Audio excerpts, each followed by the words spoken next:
तो मैं माफी चाहता हूँ आप सबसे। तनी उमंग में हम आ गई नहीं, आप सभी को दिल से प्रणाम। तो पावर स्टार पवन सिंह अपने खुद के किए हुए विवाद से पीछा छुड़ाते हुए नजर आ रहे हैं। दीपक सिंह और निर्भय सिंह वाला मुद्दा पे लोगों से माफ़ी मांग रहे थे। कहीं पे स्टेज शो के दौरान कह रहे थे कि हम उमंग में कुछ ज़्यादा ही बह गए थे, मेरे मुंह से कुछ जो अपशब्द निकल गया था उसके लिए हम आप सभी से माफ़ी चाहता हूं, आप सभी लोग मुझे माफ़ कर दीजिए। एक चीज़ हमसे मिस्टेक हो गई है। हमारे जितने मीडिया से भाई आए हैं, जितने हमारे यूट्यूबर भाई आए हैं, आप सभी को दिल से प्रणाम। क्योंकि क्या है क्या नहीं ये आप लोग ही बताते हैं, तो मैं माफ़ी चाहता हूँ आप सबसे। तनी उमंग में हम आ गई नहीं, आप सभी को दिल से प्रणाम। लेकिन सोचने वाली बात यह है कि पावर स्टार पवन सिंह को इस मुद्दा पे माफ़ी क्यों मांगना पड़ रहा है। इससे तो भौकाल टाइट होने के बजाय और ढीला हो जाएगा, या फिर जो भी पवन सिंह के फैंस पवन सिंह के द्वारा दिए गए गाली को एडिट करके उससे भौकाल टाइट कर रहे थे यूट्यूब और इंस्टाग्राम पे, वो तो और उनका मनोबल छोटा हो जाएगा, मामला ठंडा हो जाएगा। तो कहीं ना कहीं इसका वजह ये है कि पवन सिंह जो कुछ भी मंच पे चढ़ करके गाली गलौज किए थे, जो भी अपशब्द बोले थे, उससे खुद पवन सिंह का ही छीछा लेदर हो रहा था, पवन सिंह का ही बेइज्जत हो रहा था। सभी लोग ये तर्क वितर्क कर रहे थे कि आखिर इतना बड़ा स्टार हो करके, इतना बड़ा भोजपुरी का सुपरस्टार हो करके इतना गंदा शब्द का प्रयोग कैसा कर सकता है, इतना बड़ा अपशब्द कैसे बोल सकता है। और कहीं ना कहीं ये बात पवन सिंह को अच्छा नहीं लगा कि मेरे खिलाफ ही मेरे बात जब उठ रही है। हालांकि इसमें दीपक सिंह और निर्भय सिंह का एक भी जवाब नहीं आया था, भले ही इंटरव्यू दे दें या फिर खुद के चैनल पे वीडियो बना करके डाल दें, लेकिन उसमें कहीं से भी वो लोग ये नहीं कर रहे थे कि हम भी ये करेंगे वो करेंगे, या फिर कुछ किसी भी तरह का रिप्लाई नहीं आ रहा था, बल्कि वो लोग एकदम न्यूट्रल हो गए थे।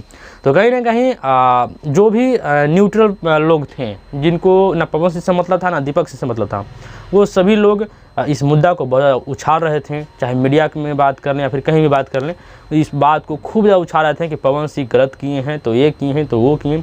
तो इस चीज़ को देख करके पावर स्टार पवन सिंह एक स्टेज शो के दौरान माफ़ी मांग लेते हैं। तो मैं माफ़ी चाहता हूँ आप सबसे। और माफ़ी मांगने से होता क्या है कि ये विवाद शांत हो जाता है और लोगों को लगने लगता है कि चलो पवन सिंह को कुछ नहीं तो अपने गलती का पश्चाताप तो हो रहा है ना, अपना गलती पे मतलब कि पछता रहे हैं, है ना, माफ़ी मांग लिए तो इतना बड़ा स्टार होकर के माफ़ी मांग लिए तो इस विवाद को ठंडा हो जाने दो। लेकिन आप लोग के जानकारी के लिए एक बात बता दूं कि पवन सिंह अक्सर इस तरह का अपना गलती करते रहते हैं और माफ़ी मांगते रहते हैं। और अगर आप लोग को याद नहीं हो तो आप लोग को बता दूं कि आज से कुछ दिन पहले, बहुत ज़्यादा नहीं, शायद 1 साल या 2 साल पहले की बात है कि पवन सिंह और खेसारी लाल यादव के बीच में एक बार बहुत ही ज़ोरदार कंट्रोवर्सी हुआ था, बहुत ही विवादित मतलब मुद्दा चल गया था, है ना, जिसमें दोनों तरफ से तू मैं की नौबत आ गई थी, समझे। बहुत मतलब कि बेकार तरह का कुत्ता बिल्ली की तरह दोनों लड़ रहे थे। तो उस टाइम पवन सिंह स्टेज पे ही चढ़ करके मतलब कुछ ऐसा बयान देते हैं कि जो लोगों को पसंद नहीं आता है। पवन सिंह नाम माता पिता गुरु भगवान ऑडियंस, यही मेरा मालिक है। एकरा बाद हम केहू कहियो तो नहीं। माता पिता गुरु ऑडियंस और भगवान के अलावे हम किसी को हयो नहीं समझते हैं। अब इस चीज़ क्या है, अभी ऐसा होने के बाद इनके जितने भी फैंस होते हैं पवन सिंह के, सभी लोग पूरा भौकाल टाइट करने लगते हैं। यही वाला बात हो जाता है पूरा कि देखो पवन सिंह ने रेल दिया तो वो कर दिया, तो वो कर दिया, ये कर दिया, है ना, इस तरह का खेल होने लगता है। लेकिन इसके कुछ देर के बाद ही लोग खूब ज़्यादा पवन सिंह को ट्रोल भी करने लगते हैं। यही वाला मुद्दा हो जाता है कि पवन सिंह ये बोल दिए तो वह कर दिए, इस तरह से कर दिए, पवन सिंह नशा में थे तो ये थे वो थे, दिस डैड, जब नशा में आते हैं तब बोलते हैं, है ना। और जैसे खेसारी लाल भी बोले थे, लेकिन खेसारी लाल मतलब बोले थे तो थोड़ा सा कंट्रोल में होकर के, समझे। तो पवन सिंह को बहुत ज़्यादा इस ट्रोलिंग सहना पड़ता है। तो उस टाइम भी तुरंत 1 दिन के बाद पवन सिंह लाइव आकर के लोगों से माफ़ी मांग लेते हैं इस बात पे। सॉरी, मैं भी इंसान हूँ, गलती हमसे हो जाती है। एक गलती हमसे हुई है जिसके लिए मैं क्षमा प्रार्थी हूँ, कान पकड़ के सॉरी बोल रहा हूँ। एक गलती हुई है, वो कुछ इशारा मैंने हाथों का कर दिया है, उसके लिए माफ़ी चाहता हूँ। ये गलती हमसे हो गया है, कोई चीज़ सॉरी। तो सवाल यहाँ पे ये उठता है कि इतना बड़ा स्टार हो करके अब बार बार गलती करें और बार बार आ करके माफ़ी मांग ले, तो इससे फिर क्या होगा। इससे तो आपका खुद का छवि झलक रहा है कि आप कहीं ना कहीं गलती तो करते हैं, तो इन सब चीज़ों पे आपके पास कंट्रोल है नहीं, है ना।